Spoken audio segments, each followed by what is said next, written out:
Dear gracious Lord, thank you for the sunshine. Thank you for being with Linda and keeping her safe. We ask that you calm our hearts and our minds so that we can hear the lesson that you'd like us to learn today. I pray all of this in Jesus' name. Amen. Amen. Amen. Thank you, Maggie, for that prayer. Hi, Adrian. We're just starting the lesson, and today the lesson is the second lesson in the final cycle, which is history to its end. So we're on lesson 23, which is the Son of Man, the one on the Son of Man. And this is the lesson where wisdom, which we studied last lesson, becomes apocalyptic. Um, Last lesson, if you remember, we we learned how wisdom literature was common to most cultures, throughout most human cultures, and it's where wisdom is passed from one generation to the other, and it could be in the form of proverbs or just wise sayings. Um, if basically along the lines of, if you live your life right and justly, you will have a good life, and you will do well. And so we see those sorts of reflections, especially in the book of Proverbs. But the wisdom books in the Old Testament are the book of wisdom of Solomon, Proverbs, and Sirach. Um, and we saw that in Proverbs and in Sirach and in wisdom of Solomon also that this that wisdom becomes personified as a woman wisdom. And she's calling people to a feast. She's inviting them to listen to her words and turn away from folly, which is the opposite of wisdom. But very much inviting people to dwell with her, be with her, learn from her.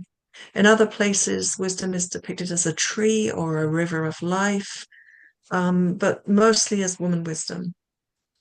And we saw how Jesus uses the wisdom motifs, which are often earth-based. It's a very world-based thing, like a seed or the yeast or, trees, salt of the earth. These are all wisdom kind of motifs.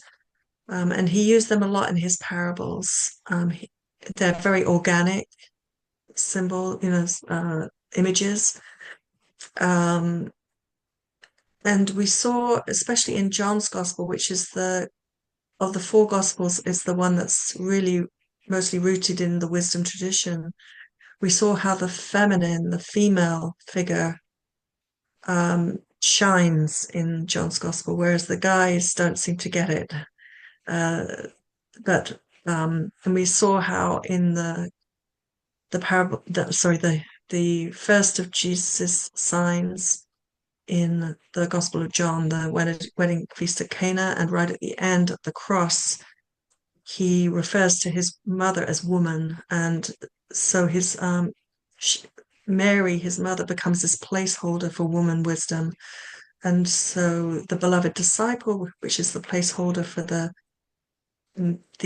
person hearing the gospel, the kerygma, the spoken word, being evangelized either through the written word or through hearing the word, they become the beloved disciple. The beloved disciple in John's gospel is never identified, and it's a person, a figure which the reader is called to identify with. So you become the beloved disciple when you read the Gospel of John, or you identify with that beloved disciple. And so the beloved disciple at the end of John's Gospel is asked by Jesus to bring the woman into his home. And it's all very symbolic, as John's Gospel is, of bringing woman wisdom into the home of the beloved disciple. So that was sort of a brief recap of last time. But we did also read last time that the whole purpose of, or the goal of wisdom literature is to teach us how to live well. But towards the end of that arc, you get books like Ecclesiastes and Job, and they're both wisdom books. And they both begin to question the um, the conclusions of wisdom literature up to that point, or the wisdom tradition, because they say, well, actually, especially Ecclesiastes says, well, actually, it doesn't seem to matter if you try to live a good life, a just life, live well, do things right, or if you're a foolish person, you live by folly. It doesn't seem to matter. Everyone ends up the same. So Ecclesiastes ends up saying everything is vanity. It doesn't matter. Vanity, emptiness. So you might as well just eat and drink, be merry, because everyone's going to die and end up in the same place. So nothing really matters. You know, Trying to do the right thing and live well, it doesn't guarantee you anything. So it ends up pretty bleak. Ecclesiastes is actually a pretty kind of nihilist kind of book, but it's important because it's the place where the wisdom tradition ends up with until you get to the book of Daniel. So it seems to hit this dead end. In the same way that we saw that the Deuteronomic tradition kind of seemed to hit a dead end because people, the whole thing with the Deuteronomy is, if you do well, God is going to bless you. If you do badly, God is going to send his wrath upon you. It's the same kind of dynamic, and that seemed to fall apart. And you see that more in the book of Job. So they both end up at the same place. The wisdom tradition and the Deuteronomic tradition both kind of end up with this perceived failure at the time of the exile. But but both of them kind of evolve further, and you get this semiotic shift happening. And with the wisdom tradition, what you get is this transition from into apocalyptic. Um, the failure of wisdom was really pronounced in the second century before Christ, because you get the invasion of the Greeks, with in the fourth century with Alexander the Great. He took over all the known world at that time, and after he dies, he divides his empire up into among his 10 generals, and two of those are Ptolemy and Seleucid. Seleucid.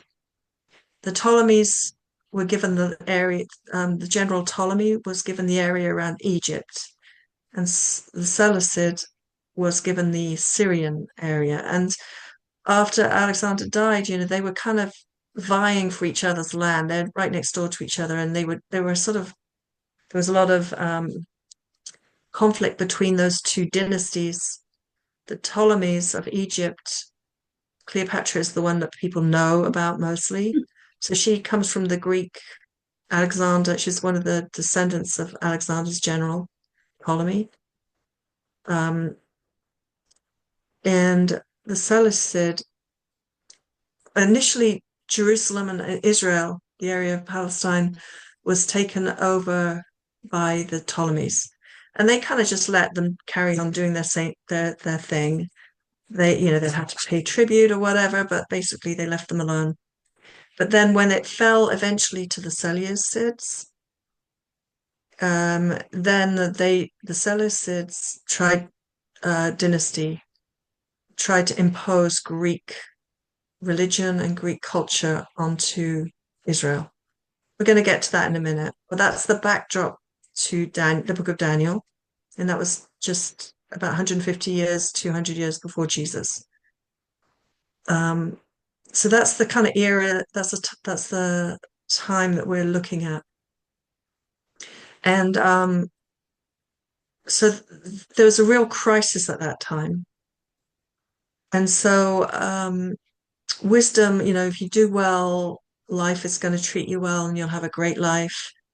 it was all falling apart like crazy at that time. And so that's what really precipitated the leap into the apocalyptic. Um, and by that I mean that God is too much for human beings, is too messed up. We can't work it out ourselves. So God has to do something directly. God has to intervene directly, break into history to sort of put things right. And that's the premise of apocalyptic. So, what happened with in 167 to 164 BCE is that the Seleucids had taken over Israel, and and the Syrian king was, or the person in charge, the Syrian king at that time was Antiochus Epiphanes, and what we're going to read first is from the book of Daniel. We're going to read a couple of passages just so that you get the backdrop of what was going on. And this is Daniel 11. We're going to read 29 to 35, if someone wants to read that. And this is describing what how Antiochus Epiphanes, the Seleucid leader, what he did in um, at that time. So if somebody wants to read that passage there, and then we'll read another one. I'll read it. Okay. At the time appointed, he shall return and come into the south, but this time it shall not be as it was before. For ships of Kittim shall come against him, and he shall lose heart and withdraw. He shall be enraged and take action against the holy covenant. He shall turn back and come to an understanding with those who forsake the holy covenant. Forces sent by him shall occupy and profane the temple and fortress. They shall abolish the regular burnt offering and set up the desolating sacrilege. He will flatter with smooth words those who violate the covenant. But the people who are loyal to their God shall stand firm and take action. The wise among the people shall give understanding to many. For some days, however, they shall fall by the sword and flame and suffer captivity and plunder. When they fall, they shall receive a little help, and many shall join them insincerely. Some of the wise shall fall, so that they may be refined, purified, and cleansed, until the time of the end, for there is still an interval until the time appointed. Okay, I just want you to just stop there, but just this is prophecy after the fact, okay? So Daniel is a book that is set at the, at the time before the exile or earlier on. But it's actually written, like I say, about 150, 200 years before Jesus. But it's writing this as though I think this is like prophetic, that the prophet Daniel is predicting what's going to happen, but actually what he's doing, the writer is saying what actually did happen. Okay, this is called prophecy after the fact. Um, but you can see generally that this person comes along and takes over and um, profanes the temple. He puts the statues or an altar over the Holy of Holies, or the main altar. He put an altar over the top of that to the Greek gods, and that was the sacrileging, uh, the abomination in the temple. And then it talks about this group of the wise. The wise sort of pop up here. Well, first of all, it says that many will be sort of seduced. He will seduce those, he'll pull people away from the Jewish faith and culture by seducing them. And the Greek culture was very seductive, they had it was like I said before, it's like American culture. You go to a traditional other country and then you put a McDonald's there and I don't know, Planet Fitness and a mall, whatever, it's cinemas, it's, Nike, it's that sort of thing.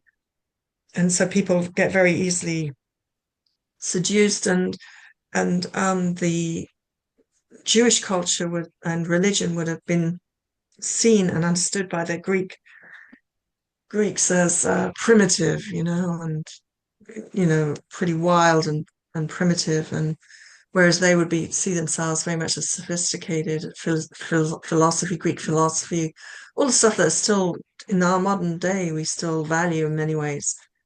So, and then the last piece of that passage talks about the wise.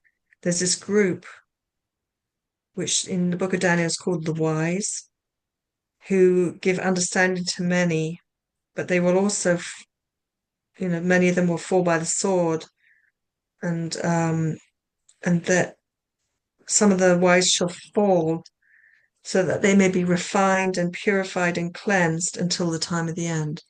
Okay, so that's talking about this group called the wise who are going to suffer and they're going to perish actually. In other places in Daniel, they get killed until the time of the end when they will be, God will uh, restore them. So this is the very, very first place in the Bible where resurrection is mentioned in the book of Daniel. We're going to read another passage. We're going to go to the next chapter 12, 1 through 4, and this is explicitly talks about resurrection. So if someone wants to read just the first 4 verses of chapter 12.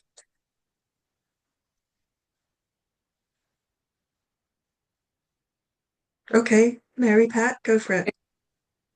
At that time, Michael, the great prince, the protector of your people, shall rise. So just let me explain that Michael here is the angel, all right, an archangel. Okay. There shall be a time of anguish, such as has never occurred since nations first came into existence. But at that time, your people shall be delivered, everyone who is found written in the book. Many of those who sleep in the dust of the earth shall awake, some to everlasting life, and some to shame and everlasting contempt. Those who are wise shall shine like the brightness of the sky, and those who lead many to righteousness like the stars forever and ever. But you, Daniel, keep the word secret and the book sealed until the time of the end. Many shall be running back and forth, and evil shall increase. Okay, so again, these wise, the group of the wise are going to shine like the sun. They're going to, those who are in the dust of the earth who died will um, rise to everlasting life. Okay, so wisdom in these passages, what's happening is wisdom is changing from being a teaching about living well to a non-violent witness. And we're going to look at that in a minute more. And it's the non-violent witness which is going, which leads to this act of life that overcomes death and brings resurrection into being. So the only way that things will turn out well now is through resurrection. All right. Resurrection is not a reward. It's not like it's not salvation. It's not sort of the way that we might understand it, but it's the only way that the God of wisdom can fulfill his or her purpose or the project of creation that was started. Right at the beginning, we saw, when wisdom was with God, right at the beginning, before he created the heaven and the earth, wisdom was by God's side. The only way wisdom can complete wisdom's task is with resurrection. Resurrection, I often think that resurrection, people say, well, resurrection is this sort of crutch that people think of because they're, you have to be pretty feeble-minded, or it's like it's not modern thinking, to believe in resurrection, right? So But actually, resurrection is a modern idea. It comes right at the very end of the Old Testament. It's actually the logical consequence of of a whole history and an arc of the wisdom tradition. That resurrection kind of has to happen, has to be there. It's the thing that makes sense of it all. Okay. The violence of the world can destroy you, even if you try, if you're doing well, you're trying to do the right thing. The violence of the world can still destroy you, and it did. It destroyed. There was a tremendous violence at this time with the Greeks, but even so, because of resurrection, God can still make things right. So the resurrection then becomes the hope. Um, so the idea of resurrection was a semiotic shift, something completely new breaking in here, but it's also very consistent and continuous with what had come before it in the wisdom tradition. So nonviolence, an existence without violence, is what will bring in life beyond death and boundless life. So you have endless life, everlasting life. And that is the project of wisdom, is that all people should live well. And so resurrection is the way that everybody can live well. Even in when it doesn't appear that it's possible, yet it is possible because of God's intervening with the resurrection and redeeming and restoring those who have died. So we talked a little bit about the background of the book of Daniel already. We're just going to look at Maccabees now. So Maccabees, Daniel is the prophetic book, the wisdom book. Maccabees is more like, the histories. It's kind of more of a blow by blow, this is what happened. So we're going to look at 1 Maccabees. And 1 Maccabees is, where is it? We look at 1 Maccabees, chapter 4. Got to find it.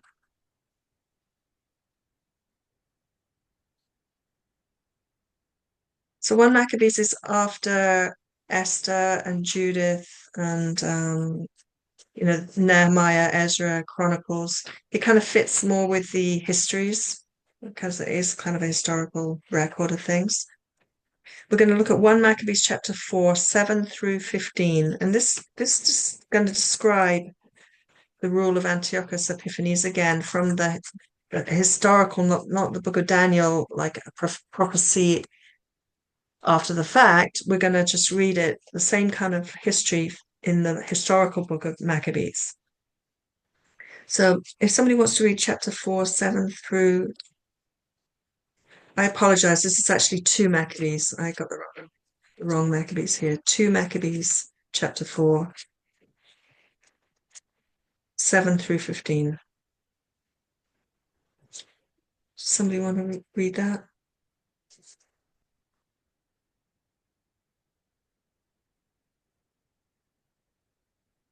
It's called Jason's Reform, and I just want to let you know that Jason was a Jewish man whose original name was I can't remember what his original name was, Yeshua, and he changed it to the Greek name Jason.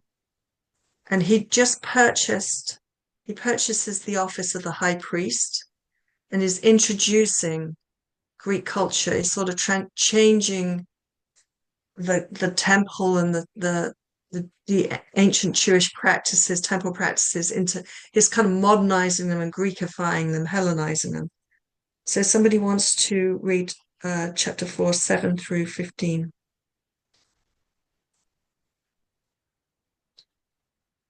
Maybe, well, I could read it, as soon as there's silence here. So when Seleucus died, and Antiochus, who was called Epiphanes, succeeded to the kingdom. Jason, the brother of Ananias, obtained the high priesthood by corruption, promising the king at an interview 360 talents of silver, and from another source of revenue 80 talents. In addition to this, he promised to pay 150 more if permission were given to establish by his authority a gymnasium and a body of youth for it, and to enroll the people of Jerusalem as citizens of Antioch, which is a big Greek center. When the king assented and Jason came to office, he at once shifted his compatriots over to the Greek way of life. He set aside the existing royal concessions to the Jews, secured through John, the father of Eupolemus, who went on the mission to establish friendship and alliance with the Romans, and he destroyed the lawful ways of living and introduced new customs contrary to the law. He took delight in establishing a gymnasium right under the citadel, and he induced the noblest of the young men to wear the Greek hat. There was such an extreme of Hellenization, an increase in the adoption of foreign ways because of the surpassing wickedness of Jason, who was ungodly and no true high priest, that the priests were no longer intent upon their service at the altar. Despising the sanctuary and neglecting the sacrifices, they hurried to take part in the unlawful proceedings in the wrestling arena after the signal for the discus throwing, disdaining the honors prized by their ancestors and putting the highest value upon Greek forms of prestige. So you can see that it's just a little picture of what was going on at the time just before the rebellion, okay? There's this Hellenization of the temple. And now we get 1 Maccabees. Now we do back up to 1 Maccabees, and we're going to read 1 Maccabees chapter 1, 16 through 64. And this is going to tell us about the persecution of the Jews. It's quite a long passage, so there's someone up for reading this. It's basically chapter 1, verse 16 through to the end of the chapter. I think I finally got it. Okay, great, Melanie. If you could do 1 Maccabees chapter 1, verse 16, right the way through to the end of the chapter 1. Does it begin when Antiochus saw that Yep, his kingdom was yep, when Antiochus yes. saw that his kingdom was established, he determined to become king of the land of Egypt in order that he might reign over both kingdoms. So he invaded Egypt with a strong force, with chariots and elephants and cavalry, and with a large fleet. He engaged King Ptolemy of Egypt in battle, and Ptolemy turned and fled before him, and many were wounded and fell. They captured the fortified cities in the land of Egypt, and he plundered the land of Egypt. After subduing Egypt, Antiochus turned back in the 143rd year and went up against Israel and came to Jerusalem with a strong force. He arrogantly entered the sanctuary and took the golden altar, the lampstand for the light, and all its utensils.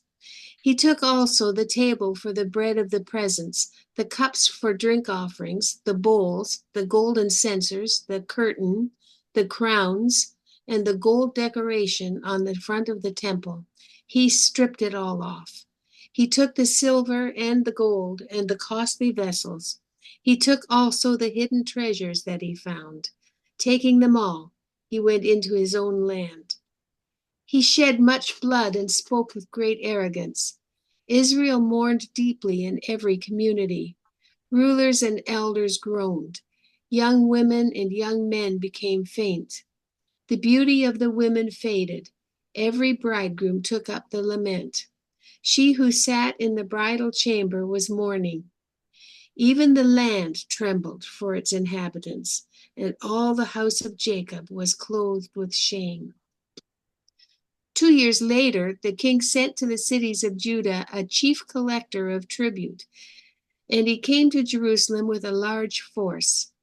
Deceitfully, he spoke peaceable words to them, and they believed him. But he suddenly fell upon the city, dealt it a severe blow, and destroyed many people of Israel. He plundered the city, burned it with fire, and tore down its houses and its surrounding walls. They took captive the women and children and seized the livestock. Then they fortified the city of David with a large, strong wall and strong towers, and it became their citadel. They stationed there a sinful nation, men who were renegades. These strengthened their position. They stored up arms and food, and collecting the spoils of Jerusalem, they stored them there and became a great menace. For the citadel became an ambush against the sanctuary, an evil adversary of Israel at all times. On every side of the sanctuary, they shed innocent blood. They even defiled the sanctuary. Because of them, the residents of Jerusalem fled. She became a dwelling of strangers. She became strange to her offspring, and her children forsook her. Her sanctuary became desolate like a desert. Her feasts were turned into mourning, her Sabbaths into a reproach, her honor into contempt. Her dishonor now grew as great as her glory. Her exaltation was turned into mourning. Then the king wrote to his whole kingdom that all should be one people, and that all should give up their particular customs. All the nations accepted the command of the king.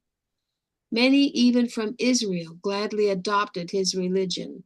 They sacrificed to idols and profaned the Sabbath. And the king sent letters by messengers to Jerusalem and the towns of Judah.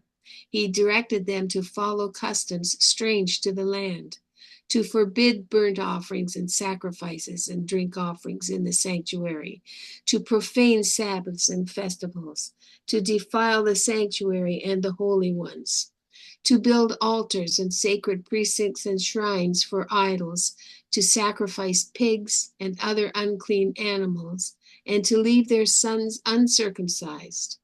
They were to make themselves abominable by everything unclean and profane, so that they would forget the law and change all the ordinances. He added, and whoever does not obey the command of the king shall die. In such words he wrote to his whole kingdom. He appointed inspectors all over the people, over all the people, and commanded the towns of Judah to offer sacrifice, town by town. Many of the people, everyone who forsook the law, joined them, and they did evil in the land. They drove Israel into hiding in every place of refuge they had. Now on the 15th day of Chislev, in the 145th year, they erected a desolating sacrilege on the altar of burnt offering. They also built altars in the surrounding towns of Judah and offered incense at the doors of the houses and in the streets. The books of the law that they found, they tore to pieces and burned with fire. Anyone found possessing the book of the covenant or anyone who adhered to the law was condemned to death by decree of the king. They kept using violence against Israel, against those who were found month after month in the towns. On the 25th day of the month, they offered sacrifice on the altar that was on top of the altar of burnt offering. According to the decree, they put to death the women who had their children circumcised, and their families and those who circumcised them, and they hung the infants from their mothers' necks. But many in Israel stood firm and were resolved in their hearts not to eat unclean food. They chose to die rather than to be defiled by food or to profane the holy covenant. And they did die. Very great wrath came upon Israel. So you can hear that this is the persecution under Antiochus Epiphanes in that 167 to 164 BCE, right? And we're going to read, well, I should just also say, well, we're going to read next the beginning of the rebellion of the Maccabees. The Maccabees means hammer, as in Hebrew. And so it was a violent rebellion against the Greek invasion, and it was successful. They had a successful rebellion, and we're going to read all about that in a minute. And when you read the Gospels, Herod the Great and Herod Antipas, that was around in Jesus' time, were the last of the Maccabean rulers that took over from the Greeks. They were the Jewish victors of that rebellion. But by the time of Jesus, they were very corrupt. They weren't from the line of David. They took over the temple, and all the rule of Jerusalem. They assumed it.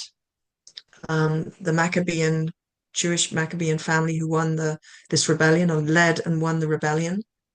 But very quickly they became corrupt. And by the time of Jesus, it was like they were a byword for corruption. And in fact, ironically, they collaborated with the Romans, who were the successors of the Greeks. So they ended up kind of going a full 180 and ended up kind of colluding with the Romano-Greek rulers of their time. But we're going to see how that started now. We're going to go back to chapter 2. Well, actually, we're going to be we'll start chapter 2. We'll start at verse 15. This is another large wodge of reading, but we'll go up through to 48. So if somebody wants to read chapter 2 of 1 Maccabees, from verse 15 through to 48. This is the beginning of the rebellion. Does somebody want to take that one on?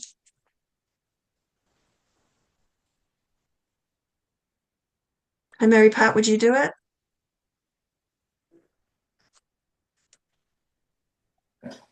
Good for you, Mary Pat. So verse 15. Pagan worship refused. The king's officers who were enforcing is it apostasy? Apostasy. This is where they're putting the Greek statues. They're replacing all the local temples and shrines. They tore all them down and put Greek gods in place. Okay. Came to the town of Modin to make them offer sacrifice. Many from to the Greek gods. Okay. Many from Israel came to them, and Matthias and his sons were assembled. Then the king's officers spoke to Matthias as follows: You are a leader, honored and great in this town, and supported by sons and brothers. Now be the first to come and do what the king commands, as all the Gentiles and the people of Judah and those that are left in Jerusalem have done. Then you and your sons will be numbered among the friends of the king, and you and your sons will be honored with silver and gold and many gifts. But Matthias answered and said in a loud voice, Even if all the nations that live under the rule of the king obey him and have chosen to obey his commandments, every one of them abandoning the religion of their ancestors, and I, my sons and my brothers, will continue to live by the covenant of our ancestors. Far be it from us to desert the law and the ordinances. We will not obey the king's words by turning aside from our religion to the right hand or to the left. When he had finished speaking these words, a Jew came forward in the sight of all to offer sacrifice on the altar in Modin, according to the king's command. When Matthias saw it, he burned with zeal and his heart was stirred. He gave vent to righteous anger and ran and killed him on the altar. At the same time, he killed the king's officer who was forcing them to sacrifice, and he tore down the altar. Thus he burned with zeal for the law, just as Phinehas had had did against Zimri, son of Salu. Then Matthias cried out in the town with a loud voice, saying, "Let everyone who is zealous for the law and supports the covenant come out with me." Then he and his sons fled to the hills and left all that he had in the town. At that time, many who were seeking righteousness and justice went down to the wilderness to live there. They, their sons, their wives, and their livestock, because troubles pressed heavily upon them. And it was reported to the king's officers and to the troops in Jerusalem, the city of David, that those who had rejected the king's command had gone down to the hiding places in the wilderness. Many pursued them and overtook them. They encamped opposite them and prepared for battle against them on the Sabbath day. They said to them, "Enough of this. Come out and do what the king commands, and you will live." But they said, "We will not come out, nor will we do what the king commands, and so profane the Sabbath day." Then the enemy quickly attacked them. But they did not answer them or hurl a stone at them or block up their hiding places. For they said, "Let us all die in our innocence. Heaven and earth testify for us that you are killing us unjustly." So they attacked them on the Sabbath, and they died with their wives and their children and livestock, to the number of 1,000 persons. When Matthias and his friends learned of it, they mourned for them deeply, and all said to their neighbors, "If we all do as our kindred have done and refuse to fight with the Gentiles for our lives and for our ordinances, they will quickly destroy us from the earth." So they made this decision on that day: "Let us fight against anyone who comes to attack us on the Sabbath day. Let us not all die as our kindred died in their hiding places." More? I mean, well, that's okay. You can stop there. But basically, what happens? You can see what's going down here. That there's persecution in the city, and the people who want to maintain the covenant are fleeing out to the desert and hiding places in the desert. There's a group of about 1,000 people who get pursued by the Greek army.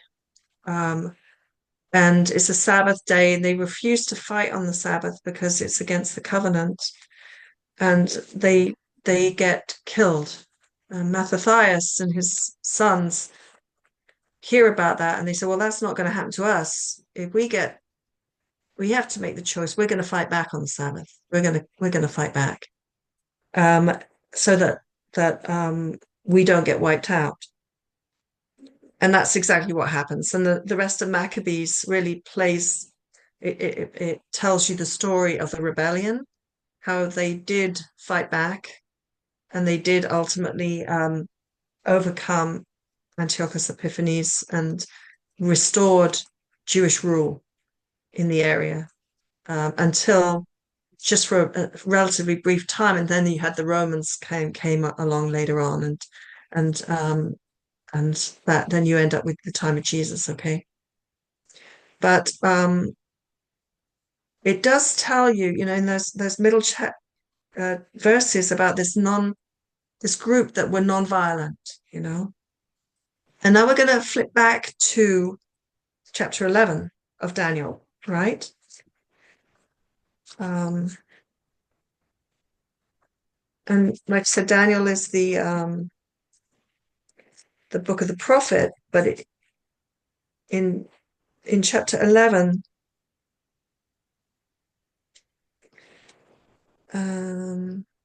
which verses 29 to 35. Actually, let's not do that. Let's skip over that. This is just a little bit more background on Antiochus Epiphanes.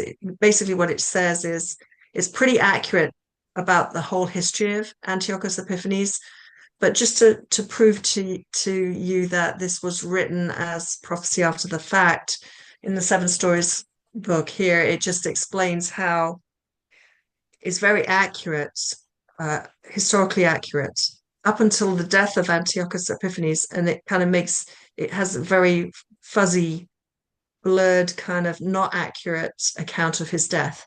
So that makes people believe and think that this was written during the persecution, but before the death of Antiochus Epiphanes. So it dates the book of Daniel pretty accurately to about 164 BCE. So that's why we know Daniel is a modern book, because it has all this very factual, precise, correct history in that prophecy after the fact. But the death of Antiochus Epiphanes, they say that he's going to die on the borders of Israel, but actually he didn't. He died somewhere else, completely different. And so, but it does help us date the book of Daniel to within this crisis. But it remains, it has a lot of prophetic clout to it, the book of Daniel, because of the spiritual insight that emerges in the book of Daniel about resurrection, about, how wisdom makes us leap forward. So anyway, we're going to go instead of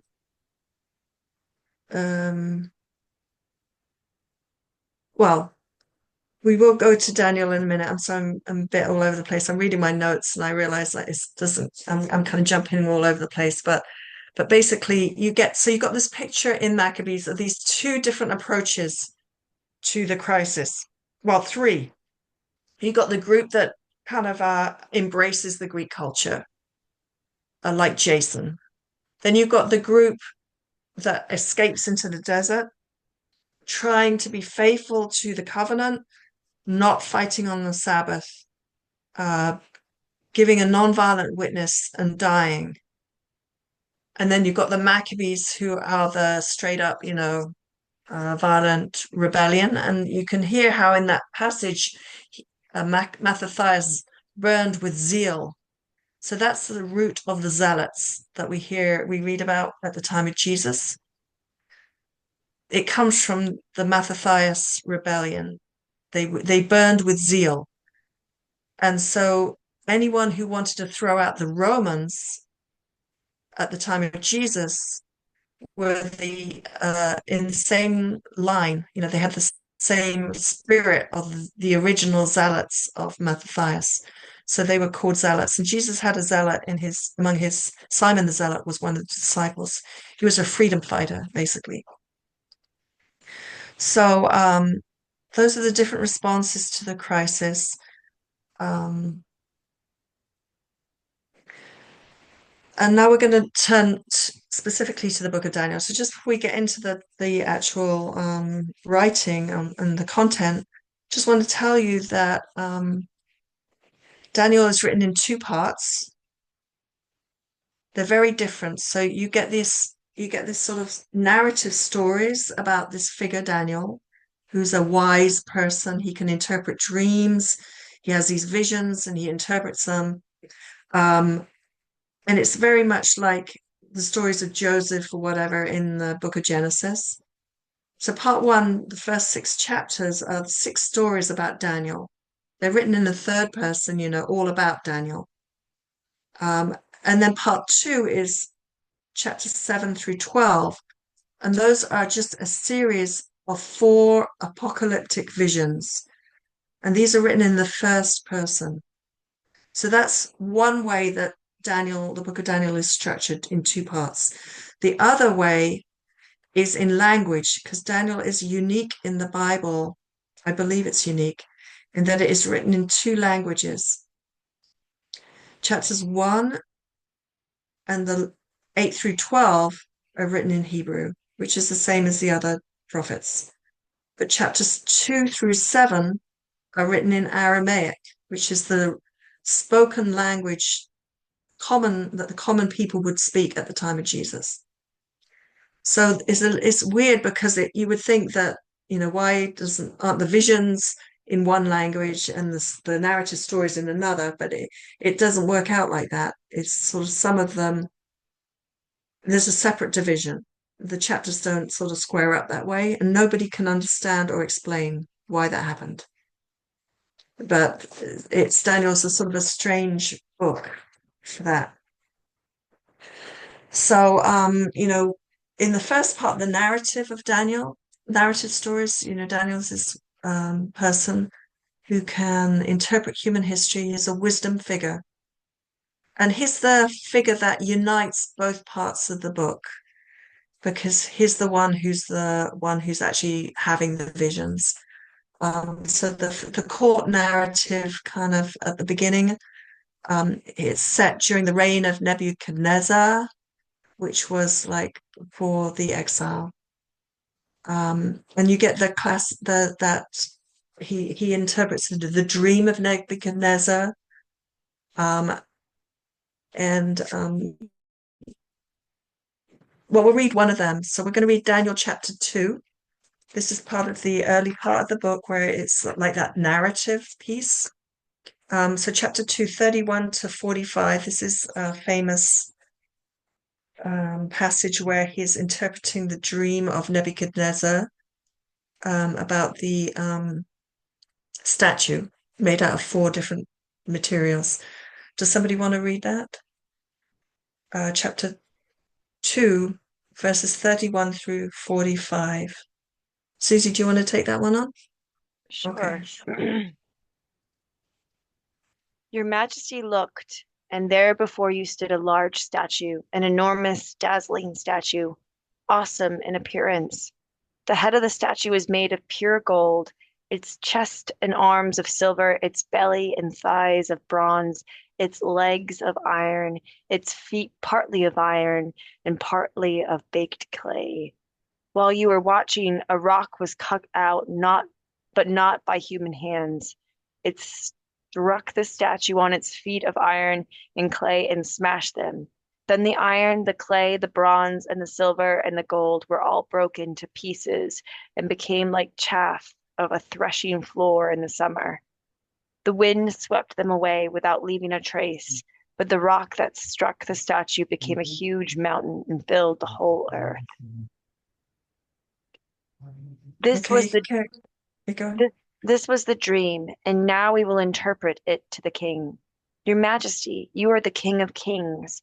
The God of heaven has given you dominion and power and might and glory. In your hands he has placed all mankind and the beasts of the field and the birds in the sky.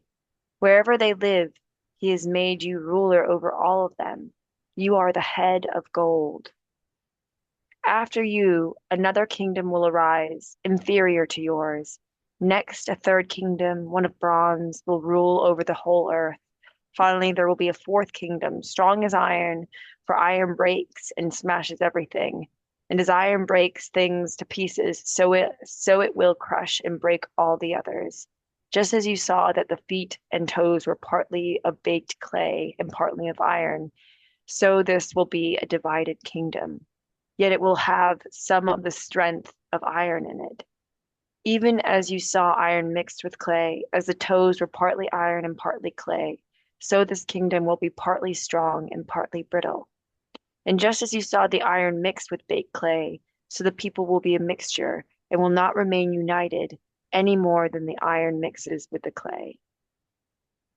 In the times of those kings, the God of heaven will set up a kingdom and will never be destroyed, nor will it be left to another people. It will crush all those kingdoms and bring them to an end, but it will itself endure forever.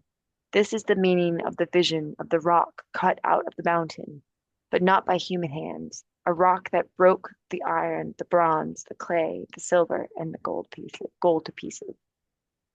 The great God has shown the king that will take place in the future. The dream is true and the interpretation is trustworthy. Okay, so thank you, Susie. So this is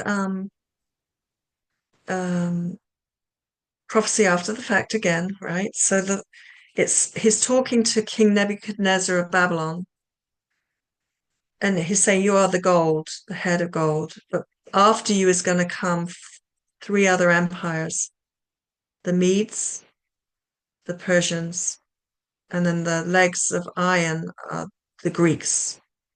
Okay, and God is going to with a small stone cut from the mountain. Obviously, that's is the holy mountain. It's going to destroy those empires and bring in something new, something new. And then, the divided nation is the Seleucids and the Ptolemies, the clay and the iron. So you get this image of the four empires, but God is going to intervene and destroy the empires and replace them with something completely new. And we get the same thing over again when later on when in Daniel 7. So this is not part of the narrative now. This is one of the prophecies, those visions, those four visions that are in the last part of Daniel. This is the same kind of thing is being talked about here. And this is the vision of the four beasts. All right. So we just got the successive empires in the statue, each one worse than the last, and the iron legs that trample over everything. And here it's the same message, but written in a different way.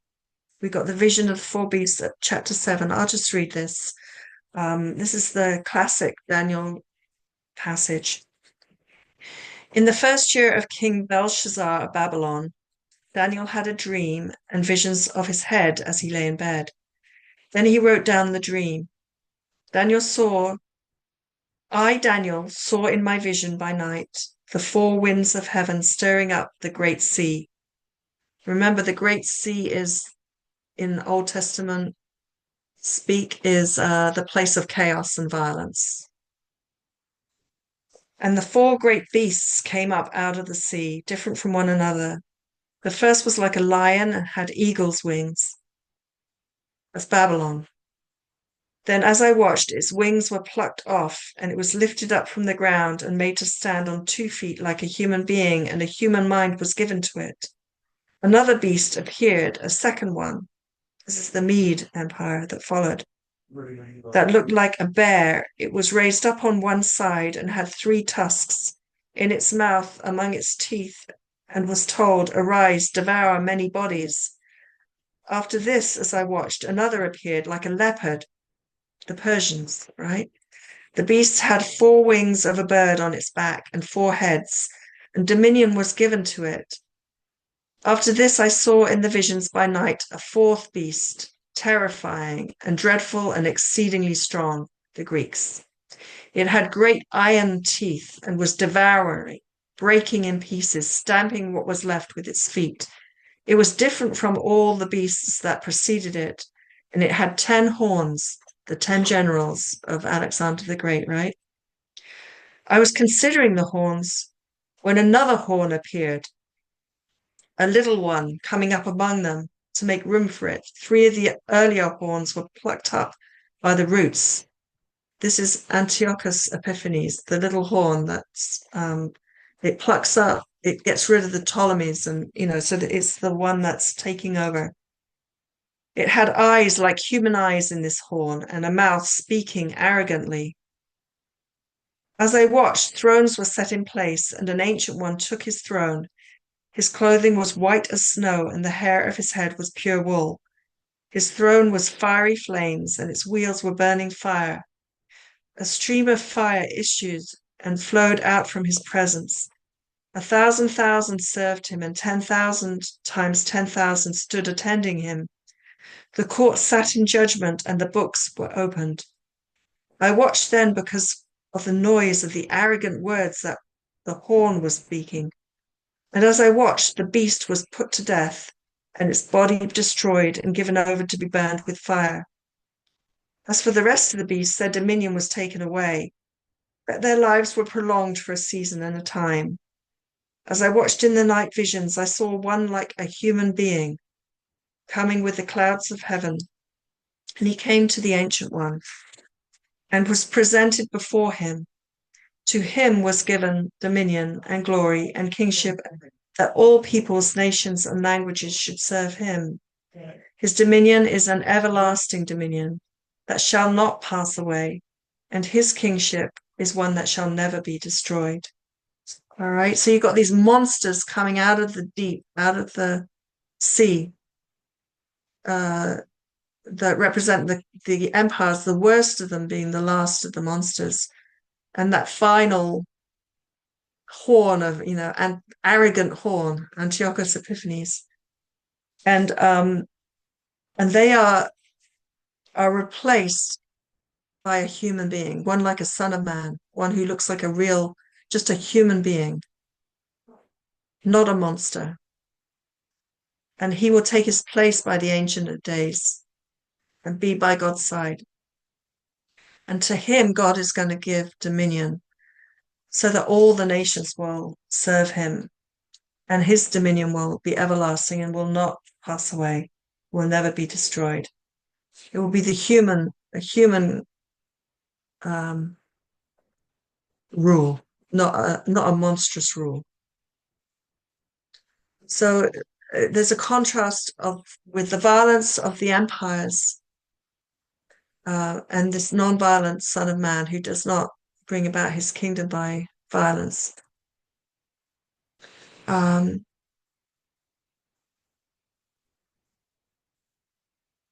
okay. So there's a blurring between the figure of the Son of Man and the non-violent suffering of the people of Judea. So in the book of Daniel, it kind of it's not clear who the Son of Man represents. In some places, it looks like it represents the people, the suffering people of Judea or Jerusalem or Israel. At other places, it looks like this figure that emerges from nowhere kind of thing. And there's a sort of, it's the same as with the suffering servant in Isaiah. You get that same kind of ambiguity. Of course, the Christians see Jesus in it, Jesus in the Son of Man, Jesus in the suffering servant. But there's elements also of the suffering Jewish people present in there, and it's prophecy, so it has this sort of ambiguity to it. But this apocalyptic imagery that you get in Daniel, typically apocalyptic imagery is of heavenly beings, but the message of apocalyptic, even though it's got all these wild images, the actual message of apocalyptic, what it's trying to do and achieve, is to humanize and bring goodness and good life to the earth, to the peoples of the earth. It's not trying to escape into heaven or, yeah, Maggie, go ahead. Do you have a question? I keep thinking of this as a correlation to Revelations. Yeah. It seems Yeah, very yeah. And similar, you can like see, yeah, exactly. So the book of Revelation is written in all this same kind of imagery of, you know, fantastical beasts and figures, and it's often like violent kind of wording, but it was written in the context of the persecution and the non-violent witness of the Christian community in the early church in Rome, right? So obviously the message is not, we want you to go off and fight and be part of an army, a divine army. It's saying it's kind of using that imagery as a sort of a picture of what the spiritual battle is that they're taking on, that they're undergoing. And with the way that we interpret the wise in the book of Daniel is and we think that the author of the book of Daniel was one of that wise community, that he is that non-violent group that got slaughtered out in the wilderness in the book of Maccabees, when we went through the historical account. There was people who opted to give a non-violent witness, to die in their innocence and trust that God would somehow intervene and restore their life, right? Daniel is written in that tradition. He he was he wasn't obviously in one of the 1,000 that were killed, but there were others in that tradition who fled to the desert and who refused to fight back. And Daniel appears to be one of those wise who refused to fight back and instead looked to resurrection. The Maccabees didn't look to resurrection. They weren't concerned about resurrection. They just wanted to fight back and kill the Greek oppressors. Whereas the solution of the nonviolent witness in the desert was, we might die, but we trust in God that our lives are not lost. So, and they're the ones that spoke about resurrection and embraced the concept of resurrection. And actually, in the time of Jesus, the successors of the Maccabees, the ones who won the rebellion and became Herod and Herodias and took over the running of the temple, they were the ones who never embraced resurrection. So in the time of Jesus, the Pharisees believed in resurrection. The Sadducees did not. The people who ran the temple and Herod, they did not accept resurrection. They didn't adopt resurrection, the belief in resurrection. So it's kind of interesting, the history there. I find it's history. It's interesting anyway. So we're going to just finish this. I know that this has been a lot of talking from me this time. But Jesus obviously had read Daniel. He spoke of the coming kingdom of God. He believed in resurrection. And that the kingdom would be given to one like the Son of Man. He went to Jerusalem knowing he was going to be killed, which would be extreme act of folly, unless you believed and had faith in the resurrection, right? It was the only book that spoke of resurrection at the time of Jesus. So he had to have read it and been familiar with it. He identified himself. His most common self-title was the Son of Man. That's what he called himself. He didn't call himself Messiah or Christ, which means Messiah or anointed. He didn't call himself, Son of David.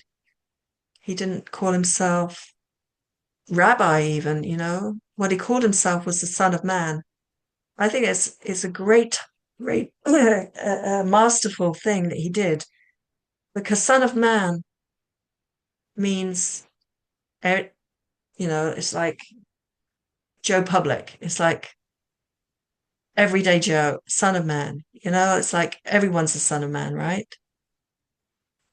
And yet it also, if you know the book of Daniel, is the figure that's at the right hand of God, and in the closest possible relationship to the Holy One. So it's both things at the same time. It's every man and the most powerful, important figure that's going to bring in this new human reign after all the monsters. The one seated at the right hand. And you can see, because the book of Daniel is in the tradition of that nonviolent wise, and Daniel was a wise interpreter of dreams, who's a wisdom figure, and it goes along with the wise. So the nonviolence of that witness in the desert is also embraced by Jesus when he identifies as the Son of Man. And so he twins the figure of the servant of Isaiah, suffering servant of Isaiah, with the suffering, nonviolent witness of the Son of Man that brings in, or the wise, and the Son of Man and the wise. And he kind of unites these two figures in a seamless way, masterful way, as though he assumes this authoritative figure that is going to overcome the violent order of the world as human beings have established it and set it up, and will transform it into this kingdom of wisdom, peace, nonviolence, love. So that's basically where we're going to end it today. we've got about 10 or 15 minutes or 10 minutes to just think about it. I know I was talking nonstop there, but just anyone have any thoughts about that? Of what was being, I mean, next time we're going to look a bit more deeply about how Jesus uses apocalyptic and go into a few, go into some examples of how he embraced this wisdom. I mean, Jesus is amazing because he pulls together all of the traditions that we've been talking about. He's both Joseph, he's the new Moses, like he transforms the Old Test the Decalogue, the Ten Commandments into the Sermon on the Mount. So his Joseph, who's the forgiving victim, his Moses, the new teacher, he's a healer, he's son of man, he's a prophet, he's a suffering servant, his wisdom, his woman wisdom, I mean, one day I wrote down all the things, all the things that Jesus took from his tradition and transformed and assumed to himself. And there was about 30 of them. It was amazing to me. His Messiah, his Christ. He's also the Goel, the Redeemer. He takes that from his tradition too. I mean, you go on and on. All of the 7 stories, each one of those stories, Jesus takes that, changes it, maintains the integrity of the original figure or idea or person or whatever it is, but makes it completely uniquely his own. And he does it with all of those threads that run through the Old Testament. He was just totally amazing to me. He was a wisdom teacher, like in the parables. He uses that, like the proverbs, how to live well. That comes through with his parables of the seeds growing silently, and the salt of the earth. And I mean, he's just amazing. He's the Lamb, the Lamb of God. Anyway, I'm kind of going off topic here, but basically next week is the final lesson, and we're going to look at specifically how Jesus embraces this figure of the Son of Man and brings about this, what we call it, the new paradigm.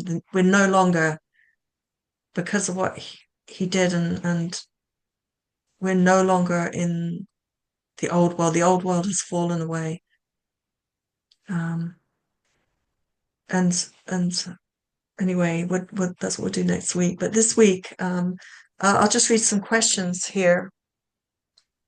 In what way does apocalyptic answer the crisis of wisdom that we find in Ecclesiastes? For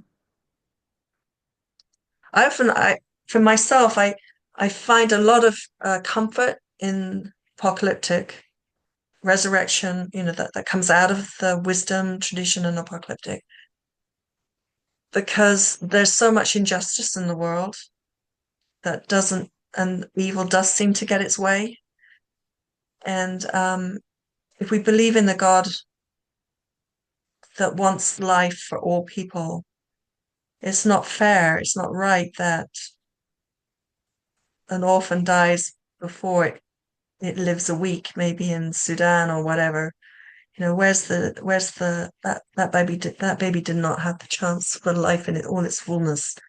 And so for that to happen, you kind of need apocalyptic, you need resurrection. For God still to be God, And I find comfort in the fact that resurrection is actually a modern development. It's not a crutch for the feeble-minded who just can't deal with. They're just using it as a crutch. I feel actually it came about pretty recently in terms of the Judean history. It's the last thing that comes online before Jesus comes in. And it's like in the fullness of time. Jesus couldn't have come before that. That's another thing I find somewhat comforting, is that why didn't God put this right from the beginning? Why do we have to have all this suffering? Why didn't God just make everything perfect right from the beginning? It's like human beings had to come to the point of seeing that resurrection is needed, is necessary before you have to kind of understand it before it's like Newtonian physics. You have to understand, say Einstein, you have to understand the theory before you can see it in practice, before you can recognize it. So you kind of have to have Einstein's atomic theories before you can begin to see it, before you can recognize entanglement, for example, or see, how atoms, energy and atoms and stuff work. You have to kind of understand it before you can see it and live it and experience it. So it took human beings all the way up to a century or so before Jesus, before we were ready for Jesus' message. We couldn't have got it before then. If you understand what I'm saying. And I have other questions here, like why does Jesus seem to identify more with the Son of Man than with Messiah? And apocalyptic imagery is surreal, dramatic. Why is it important to understand these texts symbolically? What's the danger if they are interpreted literally? And how do people widely view these texts? And how do you feel about apocalyptic? And why is resurrection necessary for nonviolent Christian witness? Those are the questions that I just took a few from the back of the chapter, but does anyone want to say anything or share anything?